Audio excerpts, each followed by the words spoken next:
So I want to talk today about the script and language of the Voynich manuscript, but first let me just mention a little bit about what I do here at the university. As you can see from the screen, I work in applied linguistics at Krella, and Krella does not normally deal with ancient manuscripts. Our main work is in English language learning and assessment, including the work on eye tracking, which was mentioned a few minutes ago. This is the research centre at Puttridge Berry, and these are some of my kind colleagues who put up with me all day long. So just a word of thanks to them for their support. My research that I'm going to talk about now is not really related to Krella in particular. It's more to do with older things, such as the Voynich manuscript. This is the manuscript itself, a rather dull cover. I'm sure you will agree with me, but some rather exciting contents despite that. And let me tell you, for those of you who don't know what the manuscript is or who were not at the last talk, let me just describe it briefly to you. There's a lot on the internet about it if you want to find out more. Basically, it's now at the University of Yale in the Rare Book and Manuscript Library. It was donated to Yale because the person who was trying to sell it couldn't sell it, so they decided to give it away instead. We'll perhaps come back to that later. But it's been called the most mysterious manuscript in the world, and I'll explain why it's so mysterious in a few minutes. But you can see a sample of some of the many pictures there on the screen. You've got a very interesting castle on the left-hand side, and some naked ladies on the right there bathing in strange green pools. You've also got a large number of plants in the manuscript. Most pages actually are or appear to be dealing with plants of various kinds, and you'll see two of them there. And if you want to find out more about the manuscript, the very best place to go is the site called voynich.nu, which is in the Netherlands, and that is a really tremendous site by René Zandbergen, which describes all aspects of the manuscript, its history, its previous owners, the language, the script, and so on. So it's a wonderful starting point if you're interested in getting some background on the manuscript. Here's a page of script itself to show you the text that is in the manuscript. The text consists of some 240 pages of writing and illustrations, and it's very unusual in the sense that there's a huge amount of script in it. Now, usually with a script that's not been decoded or deciphered, the reason is that there's not very much of it. So, for example, you have the Indus Valley script, which hasn't been deciphered yet, and the reason is there are not very many examples of it to work with, because usually if you have a large amount of examples you can see patterns more easily and so on. But this is probably all the more curious for that reason, that there actually is a huge amount of script in the book, but nobody can work out what the script is or what the language underneath is. And it's important to distinguish between script and language. So this could in theory be English. I don't believe it is, but it could be. English written in a strange script.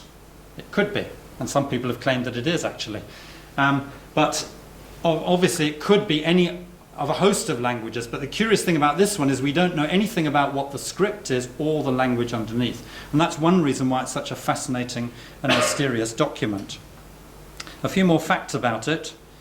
It's been carbon dated. It was quite recently carbon dated actually in 2011.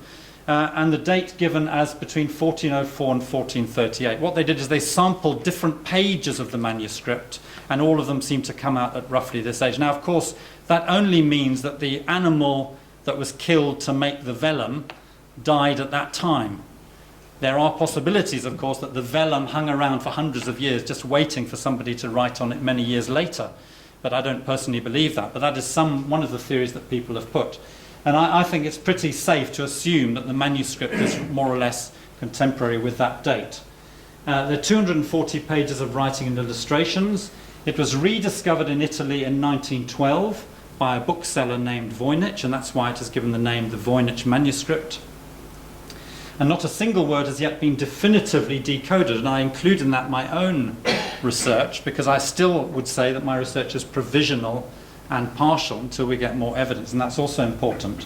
It was mentioned already that it's been described in Indiana Jones, and I was very grateful to receive a donation of some hats from a company who make lovely Brazilian tarp hats.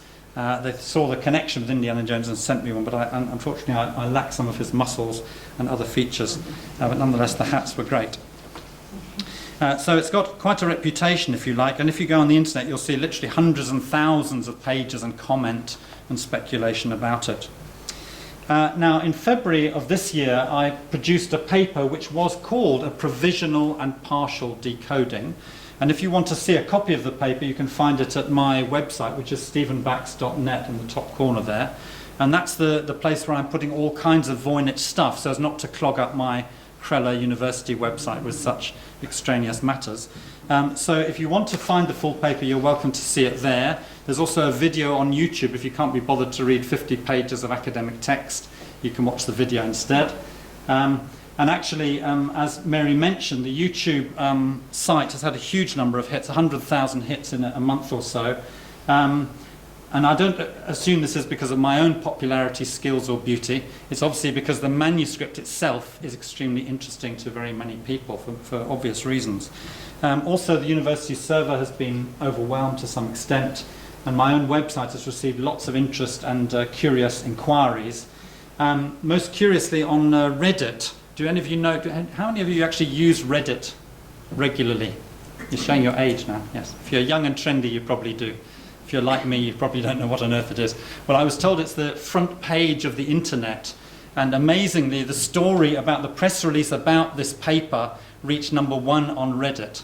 So whenever my children accuse me of not being cool, I say, you forget one thing. When you get to #1 on Reddit, you can say I'm not cool. But actually, when I then had a closer look at Reddit, by the time I looked at it, the story had slipped down to #6. And I noticed that the story just above it was this one. See if you can see it. The story above mine was about Charlie the tortoise hibernating in the fridge. Well, today he woke up. That was the hot news on Reddit. The tortoise woke up. So I kind of put my work in perspective that, okay, maybe some people liked it, but it wasn't really as good as a tortoise hibernating in the fridge. So that's when I got down to earth with a bump. Beaten by a tortoise, what's more, a cold tortoise that had been in the fridge.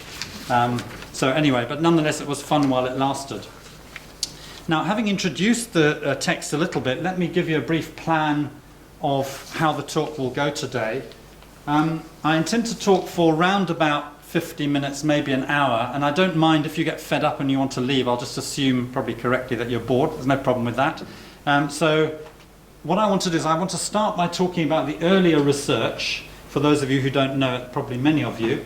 Then I want to talk about progress since that research, things that have happened recently in the last month or so. Then I want to turn to look at stars in the manuscript and magic, because there's some interesting developments on that. And then I'll come to the main part, which is the script and language of the manuscript, which is obviously the main area of my own interest. And finally, I'll talk about where we might go next.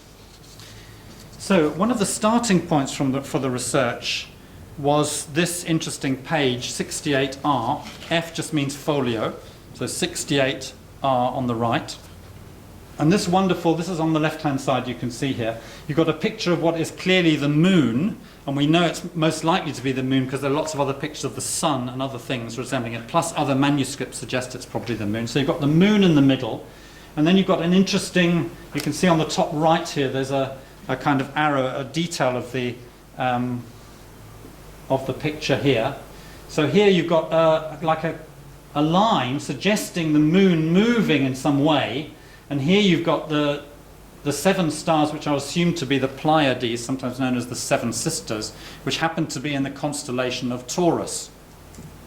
So some people have previously suggested that this word here might be a word meaning Taurus, or it might be a word meaning Pleiades or something similar. Well, I followed the major idea that it's probably Taurus and used that as a starting point to help me decode some of the other words in the manuscript. And we'll come back to that a little bit later. But here is the provisional decoding of it as ta, a,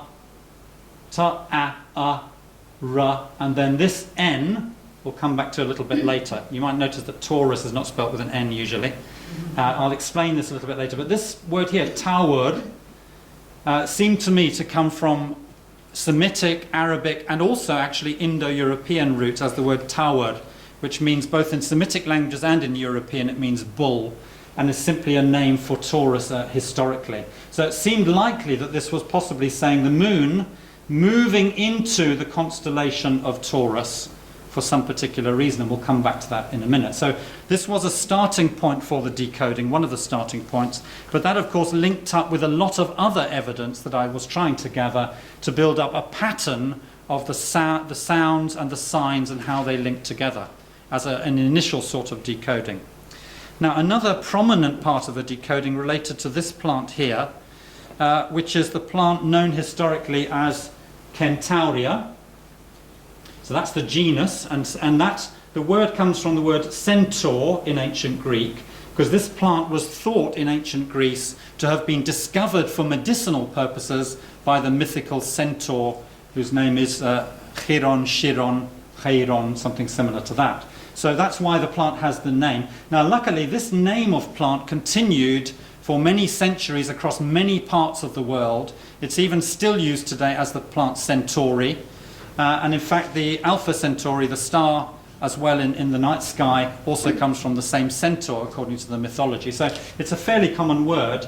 And my idea was that this word might well be the first word on this page, because in medieval herbal manuscripts, when they wanted to name the plant in the picture, they very frequently, not always, but very frequently named it in the first word of the manuscript. So that was one of the initial thoughts about it. So to cut a long story short, I basically took this word and started to cut it up, linking it with some of the letters, for example, in the word Taurus that we saw before. So you'll see, for example, the T, that's from Taurus, the A, and so on. And by linking this with other words across the manuscript, I suggested provisionally this might be the name Centaurea, not in a Latin or a Greek form, but actually in an Arabic form, for reasons, again, that I'll come to in a few minutes. Now, an interesting thing is that this manuscript has the word here, but also here in the second paragraph, also as the first word, but with the last letter missing.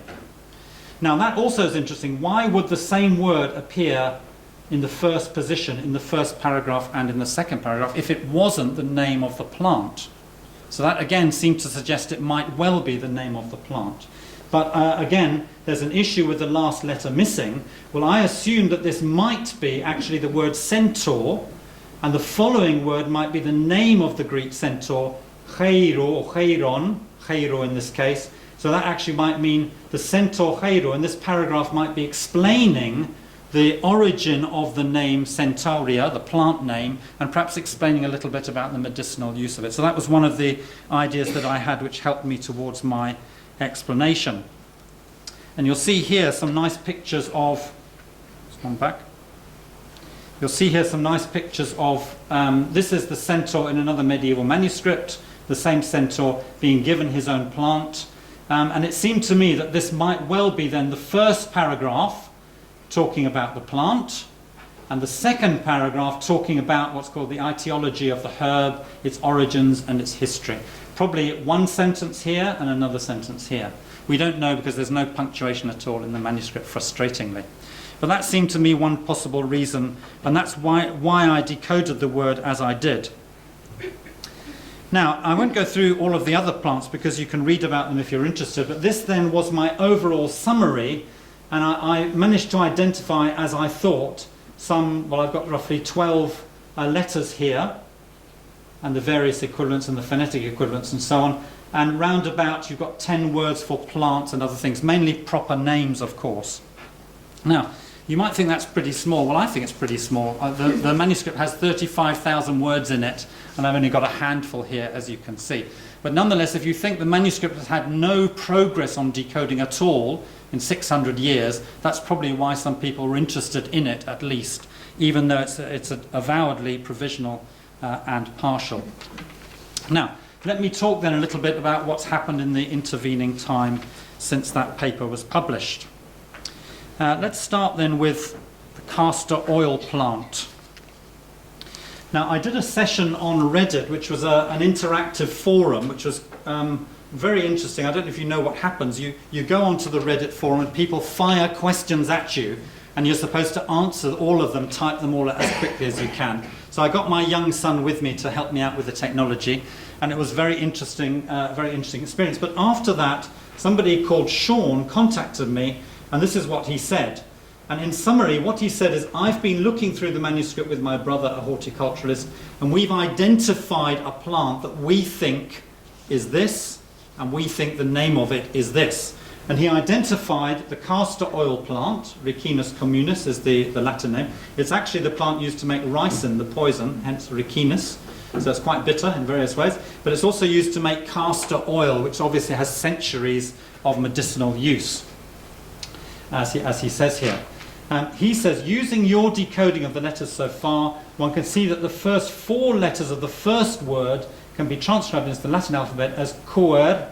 The modern Arabic term for the castor oil plant is khirwa. So he was saying that there's a link between them. So I spent some time following this up, and I believe he's absolutely correct.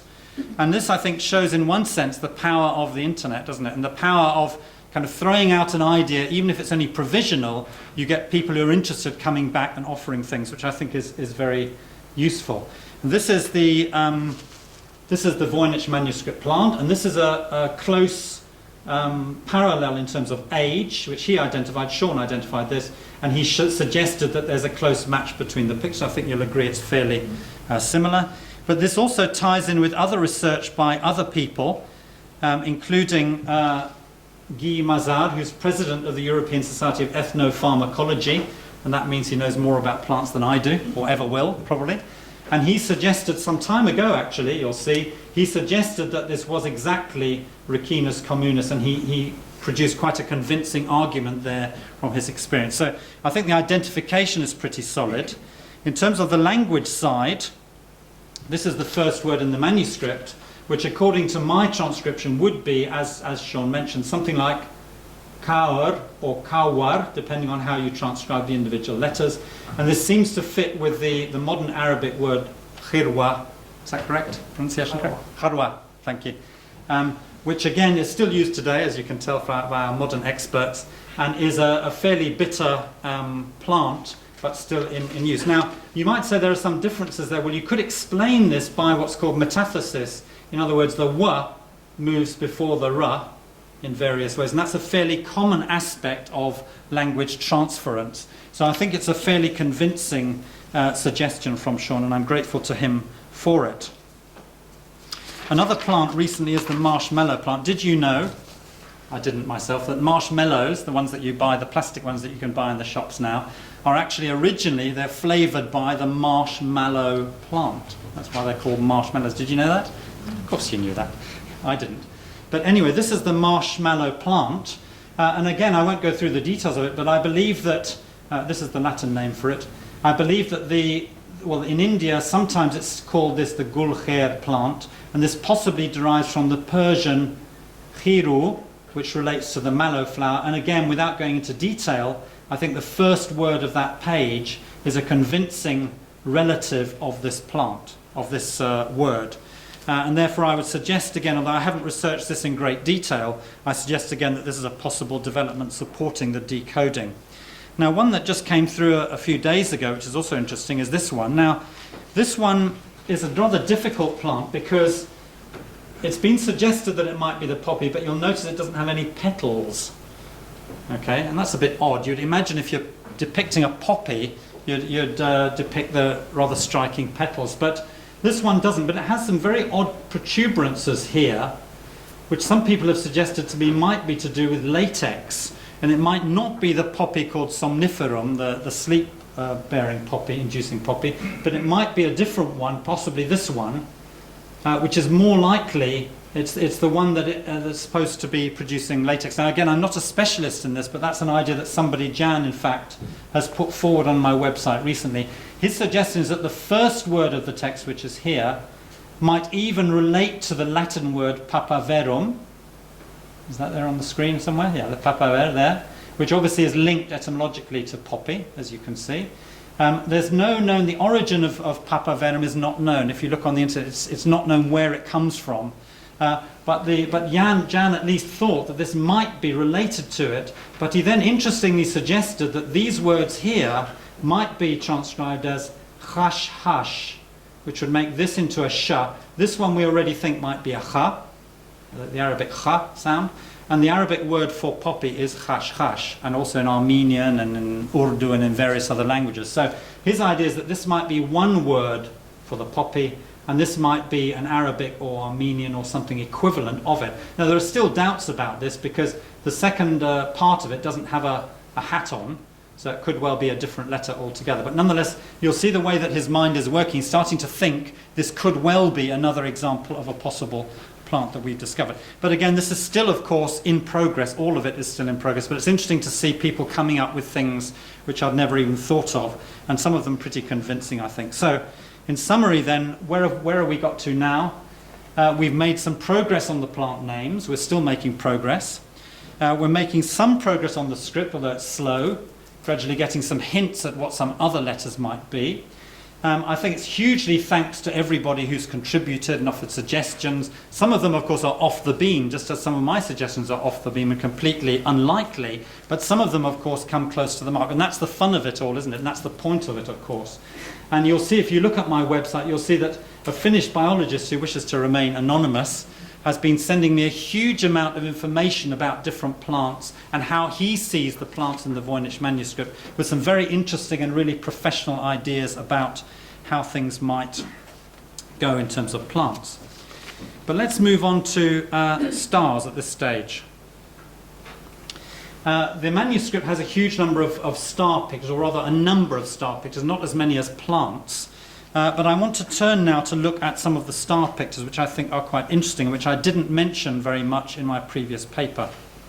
So if we revisit this page, and you'll remember you've got this nice circle with what's pretty clearly the moon in the middle, rather happy moon, rather smiley moon. Smiley?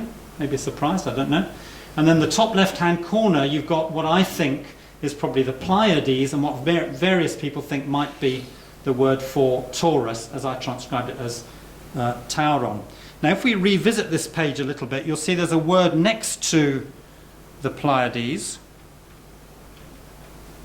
There's a star next to the Pleiades, actually. You've got this star here. And now, so here you've got the Pleiades with what seems to me the word Taurus, the word for Taurus here. And here you've got a star which many people think might be Aldebaran, which is the Arabic star. Aldebaran means the follower. And the reason it has that name is it basically follows the Pleiades. So people have tried to argue that this star might be called Aldebaran, which is one of the most famous of the stars, actually. But nobody can really make much of the word beside it. But again, some people have recently suggested to me that it might actually be an Iranian version of the name, and a Western version, actually, which is Tishtria. Sometimes Tishtim is another variant of it. And this could be read then as Ta, possibly Ya, A, Tiyash, Tun. And we'll come back to the N later. So if you see it as Tiashta, then it could possibly be a version of this. And that would mean that the sign transcribed in the EVA transcription system as an L, which is this sign here, could actually be a sh sound.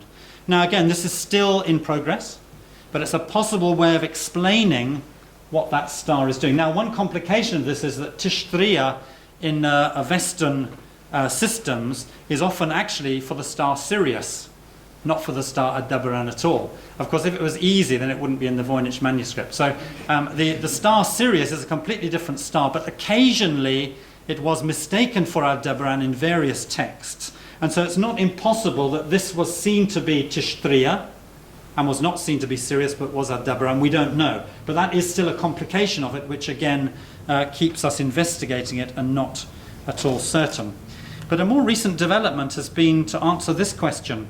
Why on earth should the Pleiades and Taurus be here in this particular part of the circle? Now, I must confess to you, I didn't even think of that. I just thought it's a lovely circle, nice moon, nice stars. But somebody's recently said, why should it be here in the top left-hand corner, more or less, of the picture? Now, this is where we get to another suggestion that has been sent to me by somebody called Marco Ponzi on the website. And he has what I think is a really ingenious and enlightening suggestion. He's taken some old charts, such as this one, which depict what are known as the lunar mansions. So the lunar mansions are these small divisions here. There are 28 of them in total. And these are supposed to be the places where the moon rests on its journey through the heavens. So it's got the idea of mansion. So the moon has lots of houses. Did you know that? It's where they actually rest as the moon goes. The moon rests as it goes round the heavens, probably with a nice comfy bed or something. So if you look at this chart here, which is obviously a Latinate one, you'll see it starts with Aries and then it moves to Taurus. So this part is Taurus. And here, the third lunar mansion is the Pleiades. You see he's numbered, Marco's numbered it with a 3. And the fourth one is Aldebaran. Okay? So he's drawing a parallel between this chart and this one, a parallel that I haven't seen drawn before. Now his initial thought was to say, actually, maybe these are two of the mansions of the moon, the Pleiades and Aldebaran. But I think he's now realized this is not perhaps strictly true, partly because this doesn't say Pleiades. I don't think it says Taurus in general. But nonetheless, I think he would argue, and I would agree with him, that the positioning is very striking. The same positioning in the two charts. Let's talk about that a little bit further. So here's another chart. This one is actually, amazingly enough, is dated before the Norman conquest. Okay, it's a document in France, in Paris. And you'll see again much more clearly, actually, you'll see here's Aries, here's Taurus, here's Aldarai, as they call it, which is the version of the Arabic word for the Pleiades, and here's Aldebarai, which is again a Latin version of the Arabic Aldebaran. But you'll see the same system and the same version with Taurus in the right place. Now, I did a bit more research on this following Marco's suggestion, and I came across this, which is an Arabic version of the same, basically the same scheme. And you'll see the date of it, 1225, though this particular manuscript is a later manuscript, but this is prettier because it's in colour, so I'm using the prettier one. It's basically the same as the older manuscripts, which are in black and white, which you can still find. This is by Al-Buni, who's got associations with Egypt and also with Tunisia, I believe. And basically, I've tried to number it to explain it to you, as not many of you probably read Arabic, and even if you do, it's rather small to read it on the screen. But again, you've got the same thing. This is Aries, this is Taurus, and here you've got the word Thor, which is the bull, Taurus. So this ring here is the zodiac signs, and you can see I've got 1 is the zodiac, 2, the second one is the name of the 28 mansions, lunar mansions. You've got the third, number 3, this is Dabaran, the fourth mansion. Here, interestingly enough, you've got Arabic letters which are linked with each of the mansions of the moon. And this is important because what the Arabs were doing at this stage is they were trying to link together aspects of our knowledge. They were saying that the letters of the alphabet had a relationship with the sky, and in turn had a relationship with the constellations, and then these are the months of the year, and then this one inside, these are the elements. So you've got air, earth, what's the other one? Water and fire. So these are the elements, and in the middle you've got the seasons. So number 8 there, these are the seasons, spring, summer, autumn and winter. And this is, if you like, you could see it as a kind of translation tool, linking up things we know about the world, linking up, for example, seasons with things we see in the sky with letters that we can read. Okay, so it's kind of linking all of knowledge together in one scheme. Now, you might argue, how do you fit 28 into 12? If you've got 12 months of the year, how do you fit? Well, you squeeze some of them. Here you've got 2, here you've got 2, here you've got 3 squeezed in. Can you see that? So a little bit of a squeeze now and again, but nonetheless that was the way that they did it in this very interesting scheme. So this again I think supports Marco's idea about there being a relationship between the Voynich page and the torus, particularly the structure of the Arabic system of lunar astrology. So I think that's quite an interesting finding.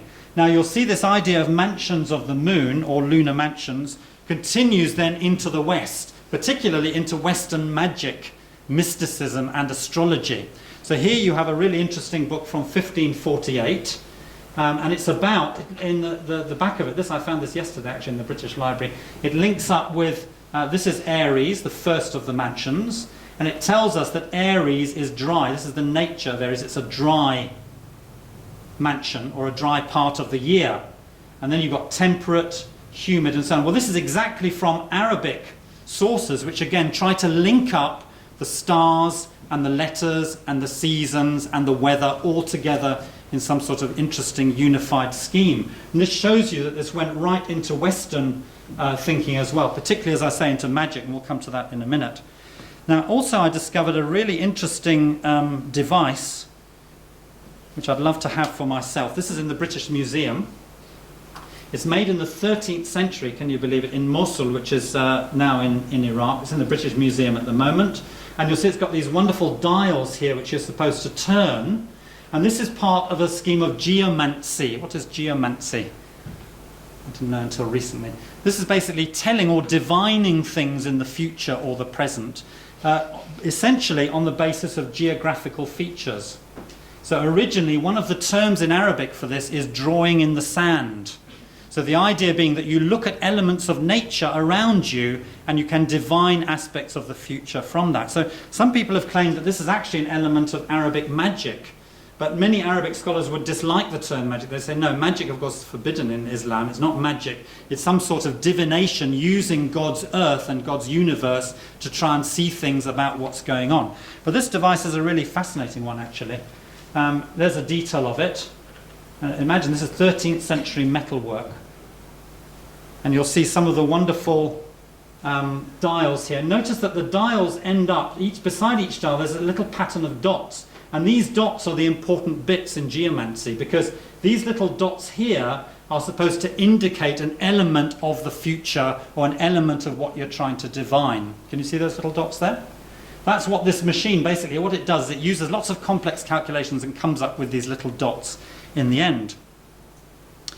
And the article on this by Savage Smith, basically she lists the lunar mansions, the mansions of the moon again, and here you've got just the first four as an example. So if you look at Thurea, which is the Pleiades, the third one, okay, she shows it, well, here it's put in Aries in this particular thing, but here, and you get the dots coming out of it, including Arabic dots, and you've got there 6, which you would expect from the Pleiades, but then you've got some later Latin ones where you've got lots of different dots coming out. Now, the dots were basically then used by the magic diviner in the Latin manuscript to tell somebody's fortune in various ways. That's what geomancy is all about. Now, the point about this is that it links back again to the idea of lunar mansions and to the attempt to explain nature and explain all kinds of elements of nature by linking them all together in various systematic ways, which is essentially what that wonderful metal box is trying to do. So again, if we go back to the French manuscript, the 11th century manuscript, you'll see there are these dots here. Now, I don't know if these dots were used for geomancy. I mean, they're obviously supposed to link with the stars. But here you've got the Pleiades. You've got 1, 4, 5, 6, 7, 8 for some peculiar reason. So I don't know how that would link actually with the Pleiades. But as you can see from the geomancy example, the number of dots didn't really need to link up necessarily. They were far more mystical than that. But the point, I think, of what I'm trying to say here about the Voynich manuscript, if we come back to it, is that I do think that Marco Ponzi's argument is a very useful one, because it explains why this might be the moon moving in this direction into this area, and why you've got the Pleiades, and as I think it, the word Taurus, because that's the position on an Arabic view of lunar astrology. That's exactly the position where Taurus would be. So if not the lunar mansions, then at least the positioning seems to me to be highly convincing. And that, of course, reinforces, that's why I like it, it reinforces my linguistic interpretation of the word Taurus there. So what it seems to be saying is the moon voyaging into this particular area of the sky, the area of Taurus, and that possibly is indicating some element of something that's going to happen in the future. We'll come back to that again in a minute. Now, why is this more interesting than simply for this page alone? Because there are quite a lot of pages in the Voynich manuscript which have this kind of pattern. You'll see here's another one. Again, you've got the circle. And this one, interestingly, has 28 words in the middle going in a circle. Okay, so wow, looks as though they could be the lunar mansions themselves. We could easily translate them, then we could go home for tea and do something more interesting. Unfortunately, of course, these do not link up easily with the lunar mansions, and also I suspect they are not lunar mansions. Why do you think, looking at that picture, that it might not be lunar mansions there? There's something missing which I think would be there if they were lunar mansions. The moon, thank you. No, there's no moon. In fact, in the middle you have a sort of star. Okay, so although there are 28, and it's tempting to think these might match with the lunar mansion names that we know, I suspect these are not actually lunar mansions but something else. Okay, unfortunately. But that again is part of the joy of the Voynich, isn't it? Nothing easy. Okay, another one, again a really interesting one here. People have fretted for hours and hours over this one. You've got again a similar circle. You've got really interesting, you've got a star in the middle. But here again, what I would take from this picture now, thinking about what Marco was suggesting, is that this again could be some kind of translational chart linking the 12 elements outside with these 12, which again you would hope these might be the names of the months of the year, wouldn't you? Not so easy as that, I'm sorry to say. Some of them are dark, some of them are light, so it could be evil and good. Okay? And it could be linking these with these in the middle, which are not 12 in number. And they seem, there's a line here which seems to just suggest that they start here and go around that way, or start here and go around that way. So it could be a way, as we saw the Arabs doing, linking different elements of knowledge. It could be a means of linking these 12, whatever they are, with these fewer in number elements here in some systematic way attempting to explain nature. So I do think that Marco's approach to it is an interesting one in helping us to explain not only the page with Taurus on it, as I see, but also some of these other pages. But again, there's still work to do on what exactly that means. Okay, so let's just look at the mansions finally. Another look at the mansions. The mansions of the moon are often linked with what are called elections in astrology. And elections are things such as actions, judgments, often from astrology, that advise you on the best moment to start an activity. Okay, think of it in astrological terms, not in political election terms. Okay, so Picatrix is another well-known book, again with Arabic origins, but it's used in the Middle Ages for, and later actually, for magical divinatory purposes.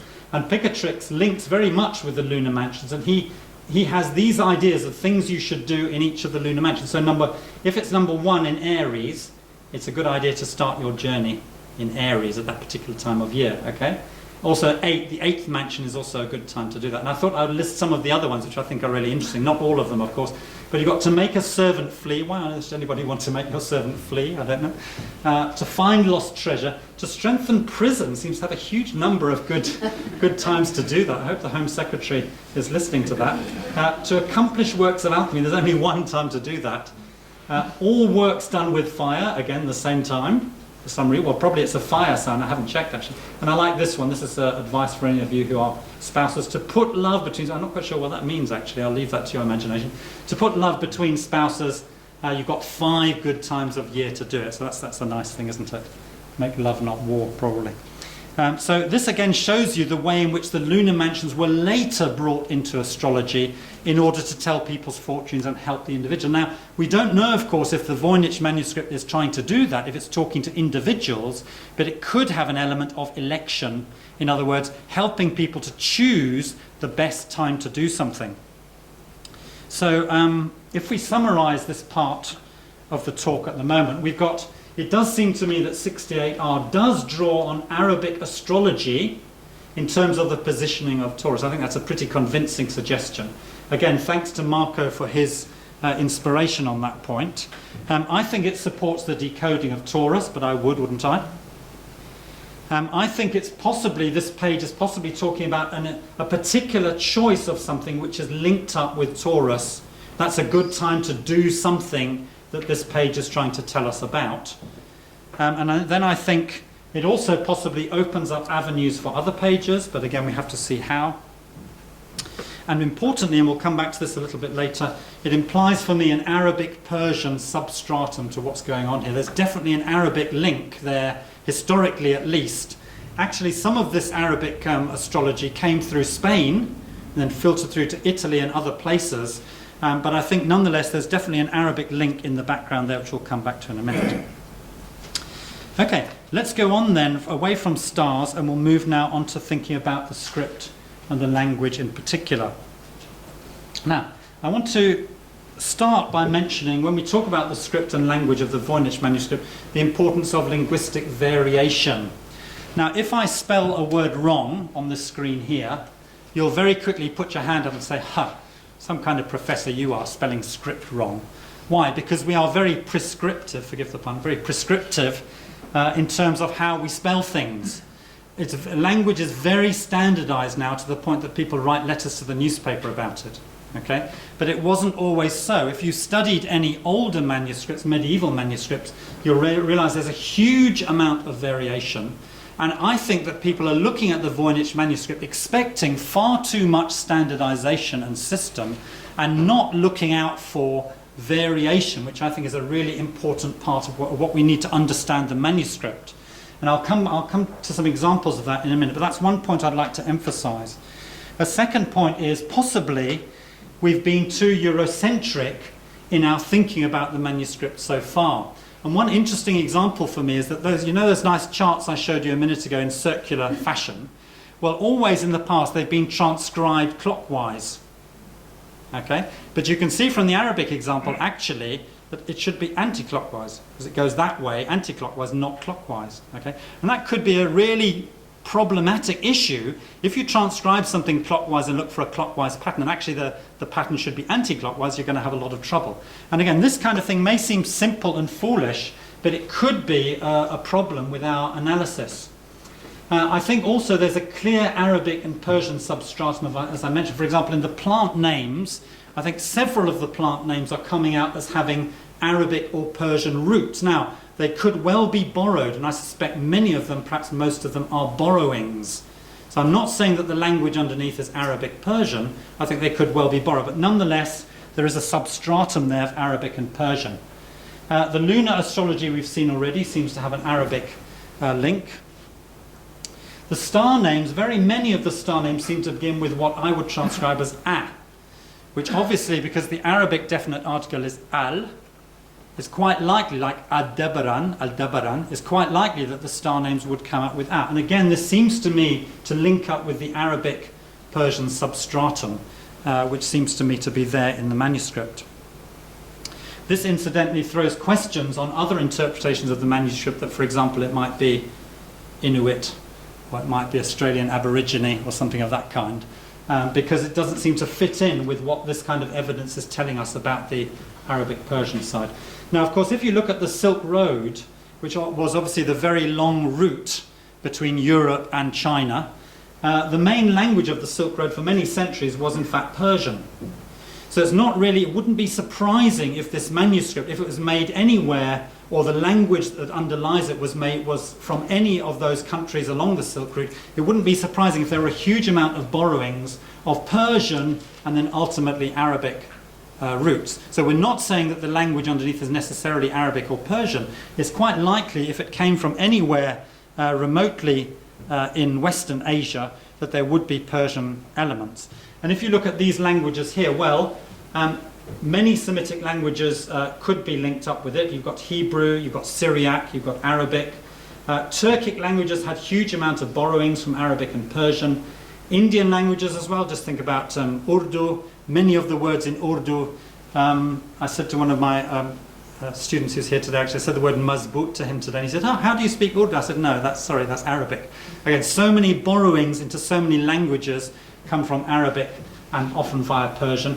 Even Caucasian languages, if you look at Armenian and Georgian, you'll see that some of them Indo-European, such as Armenian, you'll see that they often have a huge amount of borrowing from Persian, ultimately from Arabic. So there are a lot of possible languages which could link up with this kind of analysis. Okay, now I want to illustrate the point I made above about variation, and I want to do this by showing you what I think is a really interesting manuscript. This manuscript is Italian, 15th century probably. Can anybody know or guess what this plant is? Yes? Mandrake. A mandrake. Okay, why is it a mandrake? Because it is shaped like a human nucleus. It's being pulled by a dog. And the theory was that when you pulled a mandrake from the ground, it emitted such a ghastly scream that it was then instantly insane or died. So what the apothecaries would do, they would take a hungry dog, they would take some new rope, and it had to be new. Wow, that's a new rope. Looks new, doesn't it? They would sneak up on the mandrake with a pure heart. Oh, okay, with a pure heart. That would rule me out then. Well, Yeah. the thing is that the mandrake, being a very sensitive Beast. would get up and run away. Okay. You would very carefully excavate It's around got legs. Yeah. it, tie the rope around, have some food. The dog has been kept quiet. Uh-huh. You then throw the food. The dog sees the food and goes after it. As soon as you see the dog moving, you stick your fingers in your ears. Uh-huh. The dog pulls up the mandrake. The dog hears a scream, you don't. Dog dies? Well, technically we say that the dog is so distracted by the food, Okay. it takes no notice. So it wouldn't disturb animal lovers, the story. Exactly. Okay. As you were talking, I was wondering whether there might actually be some food you could see the dog heading off. And I wondered if these people might have their fingers in their ears, but no, you're absolutely right. This actually is the female mandrake, and the page before has the male mandrake. And obviously the root is supposed to be shaped like a human figure, which is one of the reasons for it. But all the things you've so expertly described are linked with it. And that, of course, is why it is drawn in that way. Now, it's really unfortunate, but the Voynich manuscript does not have a clear mandrake in it. Otherwise, it would be fantastically easy to identify it and look for the word. My suspicion, actually, is that that was one of the pages which were cut out early. We know some pages were cut out and sent to various people to try to help decode it. And that's why we don't have it, but that's just a possibility. But in any case, what I want to do with this page is simply illustrate my point about language variation. Can you see, if you've got really good eyes, you'll see the word mandrarola here, the third word of the page. Not the first word, but the previous page has the word on it as well. Okay. Now look at the spelling of it, mandrarola. Okay. But now I've enlarged it on the next page, you'll be pleased to hear. And you'll see that I've put up here some of the different ways in which the word is spelt on the in this very same page. They're all from the same page. Okay. You've got mandrarora with a ra, the first one. Mandrarola with an L. La mandrarola, and notice the D here is quite different from the D here. Okay, so imagine that you didn't know this language and you had to identify the plant name. You've already got 3 versions of it in the manuscript even before you start, including one with a definite article in front of it. Okay, now one reason for the difference, and we'll see some more differences in a minute, is that the page is discussing female and male mandrakes, which obviously have a slightly different name. So let's look at the next page. And this here is actually the same text, but to make it big enough, I've put it here and here. This is actually the same text. So again, you've got another version of the word, mandrag. Can anybody read that? Mandraglola, looks like. So it's the same word, but just spelt completely different. There you've got la mandragola. Okay, and if you look further down, look at this word at the end of the page on the right. You've got ma and a line above it. Continuing here, dragola. So the N is missing altogether. The N is this line above here. Okay? So the N is missing and that line is... But again, so you've now got on this one page 6 different versions of the plant name in one page. Okay? Now imagine if that was an unknown language and you were trying to find the name of the plant. You'd be hugely confused. In fact, if you said there are 6 names, 6 words for this one plant, people would poo-poo you and say you were an idiot, and say you were just trying to twist it into your own interpretation. Okay? But this is natural language use before a language is standardized. And that kind of variation is really essential for us to understand, I think, when we come to the Voynich manuscript. So, as to summarize this point about variation, this variation is widespread, and I think it's not fully appreciated in Voynich studies. If you put out a theory that this word is really the same thing as this word, but there's a slight difference between them, people poo-poo it and say, no, it's a different word altogether. Because we're so used to standardized languages, we don't really understand about variation, we don't accept it. I think we need to accept this variation. I think it's really important, otherwise we may not get very far. And here's an example. Here we have the star that I identified as possibly Aldebaran or Tishtria or whatever it may be. Here the Pleiades. And look at the word here. And this is a different star from a different page altogether. But I suspect that this word here is actually the same as this word here. But there's a slight difference because here you have an extra little symbol and one symbol at the end missing. Okay? Now, in terms of medieval linguistic variation, that would just be normal. especially if you're transcribing the name from another language. Okay? If you look at the Western version of Arabic star names, there are literally hundreds, and I mean hundreds of variants of them, because they transcribe them from Arabic and they miss out all kinds of things, they make mistakes with them, all kinds of things. So when you're transcribing from another language, this kind of variation is really common. And I think that's something that we need to accept in our interpretation of the Voynich manuscript. Let's move on to another point then about the script as a whole. Now, the Voynich manuscript has been transcribed, luckily. Can you imagine transcribing 35,000 words in an unknown script? Can you imagine that? But several people have done it, and they've done a really good job on it, and it's very, very useful. But then what people do, and I think this is slightly more uncertain, they take the transcription of the whole thing, forget about the manuscript, the real manuscript, and then they analyse the transcription and come up with lots of theories about the manuscript on that basis. Okay? Now this is slightly problematical from my point of view, because I think we don't really know quite enough about the individual letters. We're not sure about them, and I'll show you an example of this in a minute. So I'm very dubious about jumping into statistical analysis until we know a lot more about the individual letters and words. I'm not really a fan of doing great big studies like this and then sitting back and say, okay, we've solved it, it's a hoax, or it's Chinese, or whatever it may be. I prefer to do a far more, if you like, bottom-up approach, looking at the manuscript as it is, bit by bit and piece by piece. Well, let me illustrate one of the problems of transcription now.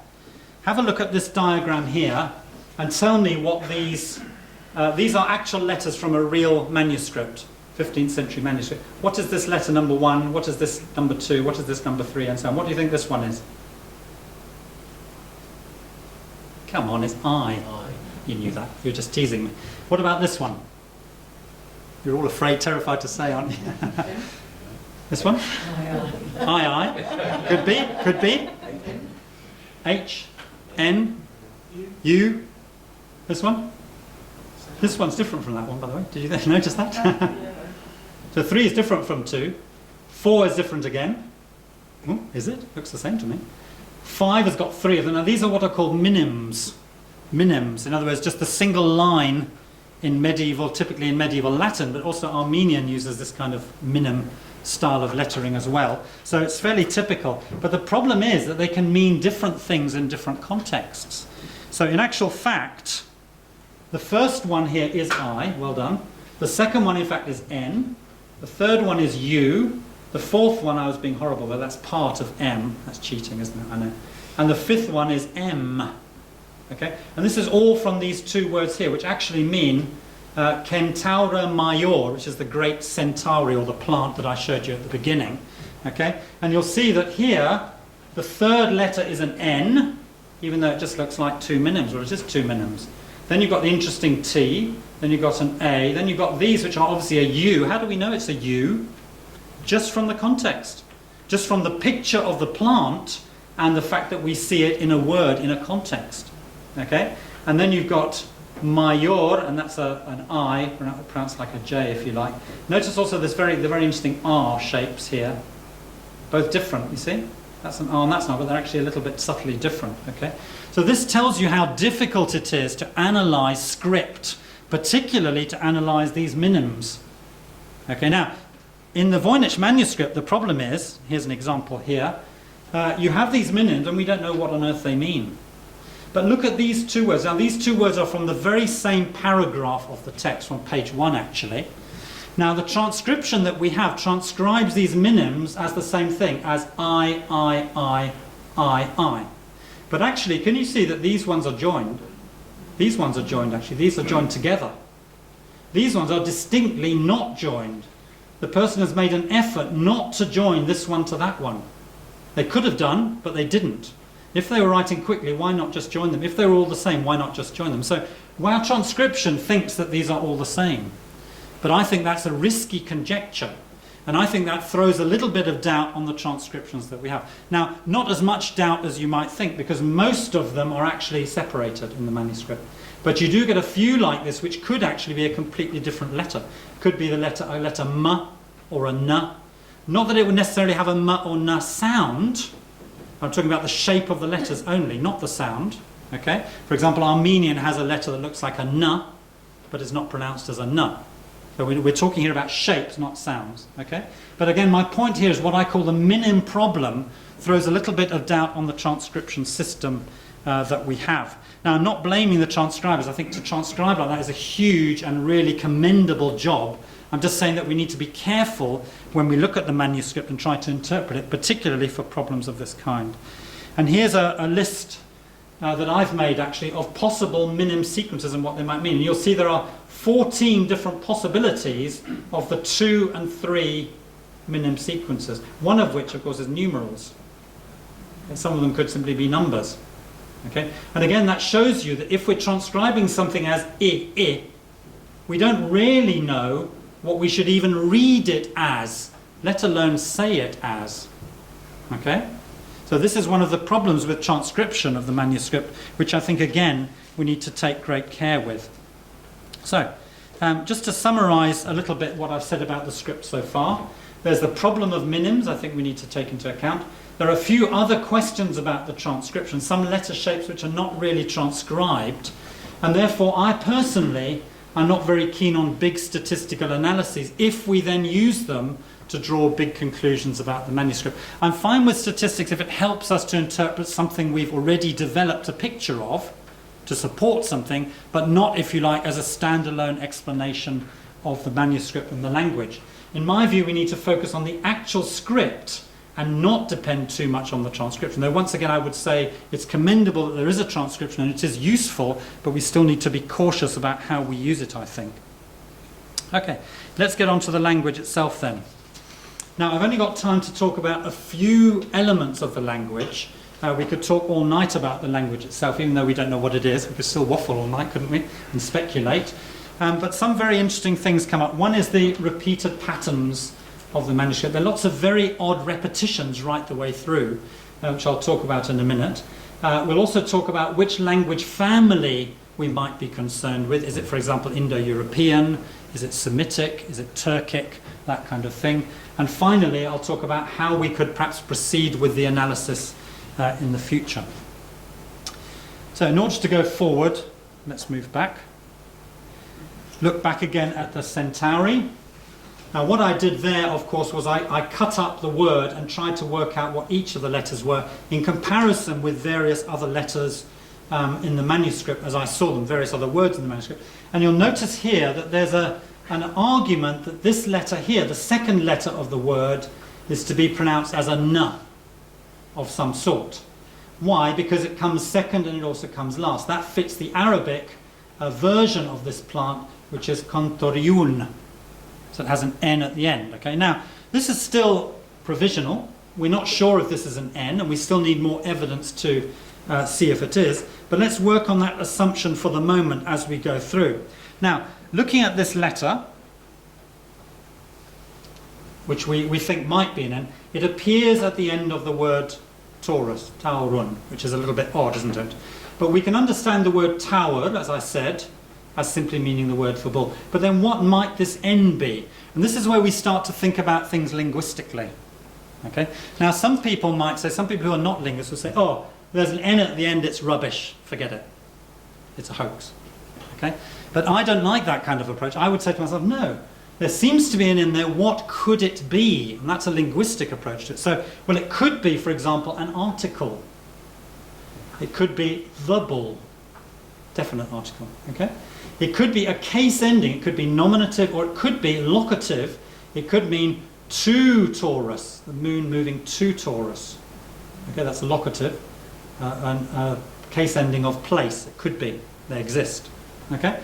It could even be a gender marker. It could be a masculine or a feminine. Okay? Now, it doesn't matter if we don't know a language instantly which has that. The point is you try to think what it might be, and then you build a pattern together and try and work out all together what it might be in toto. Now, this sign here occurs regularly at the start and end of words, and also in isolation or as a prefix. So look out for this again, this sign here, like a great big comma. Okay? So here is, I'm sorry the text is rather difficult to see because the plant on the back comes through, But you'll see here you've got, on the first word of the second line, you've got the letter beginning a word and ending a word. Okay? You've got it several other places. You've got it at the end of line 3. You've got it at the beginning of line 3. So it seems to come a lot at the beginning and at the end, here again. And again, we could use the statistical analysis to find out exactly the patterns that it might take, and people have done that, of course. But then, of course, you have other examples, and this I think is a really interesting one, because here you have the plant that I've identified as the hellebore plant, which I've transcribed here as kaor, which is a standard or historical name for hellebore. But you'll notice that the name of the plant is the first word of the manuscript, but it also figures later in the same line. Now for me, that's strong evidence that it's the name of the plant. Okay? But it's got this letter in the front of it. Now again, some people, more sceptical people, say, ha, poo-poo, it's a different word altogether, load of rubbish. Okay, they're entitled to their opinion. I don't believe that. I think this is the name of the plant with a prefix of some sort.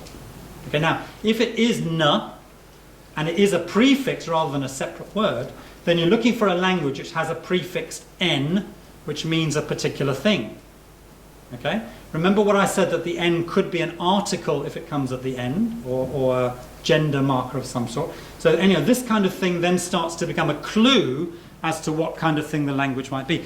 Don't forget that this might not be an n, but it still appears there. So we need to be able to explain why it appears at the end of taur, and why it appears at the beginning here, whether or not it's an N sound. Okay? Right, another example. You remember I showed you the poppy, the alleged poppy earlier on in the talk? Well, here is the first word of that possible poppy page. Here are the third and fourth words, but look what comes in the middle. You've got this letter again, and it's on its own. Okay? Now somebody recently said on the internet, said, oh, Stephen thinks this is a n. You can't have a n on its own, it must have a vowel. Well, of course. I mean, many languages have a consonant written on its own, but you pronounce it as in, or n, or nu. You add in a vowel to make it sayable, of course. So what we're looking for here is another position for this particular the letter, which would make sense there. Now, if that is poppy, and another word for poppy, then that could mean something like and, or something completely different. We don't know. But you see, that's the kind of way that we think linguistically, or I'm thinking linguistically about how we can start to crack the manuscript from now on. So, in summary about this particular letter, it may be a n sound. We then need to look for a language which could explain the patterns. We don't just abandon it and say, there are too many n's in there. We actually try and critically identify a language which might explain those features. It could be a prefix, it could be a conjunction, it could be a case ending, it could be a gender marker. At the moment, of course, it's very difficult to say what it is. But as we build up more and more evidence through time, we'll start to get a sense of what this actually means and what it might be, what the language itself might actually be. Okay, so let's move on to other areas of language patterning. In particular, the case of repetition. There is a huge amount of very strange repetition in the text. Whole words are repeated with very slight changes, and some people say, oh, okay, it must be a hoax, let's give up. Again, I'm not inclined to do that. I don't believe that you just say, oh, it's a hoax. Some people say it is it's the product of a really careful, tidy hoaxer. And then at the same time they say, oh, it's a hoaxer who just repeats whole words. I don't think you can have the two. It's a really tidy hoaxer who draws these fantastic circles with beautiful elements and linking up with Arabic astrology. Why then would they be so foolish as simply to repeat text in a very obvious way? There's more to it than that, it seems to me. And that's why I don't think the hoax thing really stands up, in my opinion at least. Let's look again at another page. Actually, let's not look at another page. Let's look at an example of something that might explain this. Now, some languages have a lot of what is called reduplication. And I want to give you an illustration of this from, in fact, Armenian, because it has a lot of this. I'm sorry if it's a little bit small for you, but I think you'll get the point when I explain it. Now, reduplication basically means repeating a word for a particular purpose. So you repeat it for a particular purpose. So in Armenian here, if you want to say of different sorts, you say tesak, tesak. In pairs, zwig, zwig. Very big, mek, mek. Forgive my Armenian pronunciation. Any Armenians in the audience? Phew, that's lucky. Spitak spitak means intensely white. Love love means very good. Okay? Now that's only one kind of reduplication. You've then got adverbs. Arag arag, ush ush. You've then got, in every corner is kakukuk. Is that correct?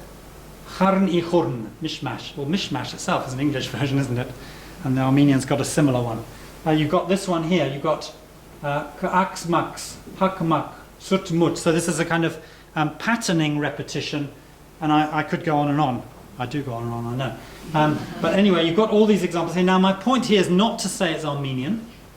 My point is to say there are languages out there which use a lot of reduplication. Now, I don't think that's the whole answer, actually, for the amount of repetition there is in the Voynich manuscript. But it could be one element of it, one part of the explanation. And again, what I'm saying through this example is that we mustn't be too Eurocentric in our thinking.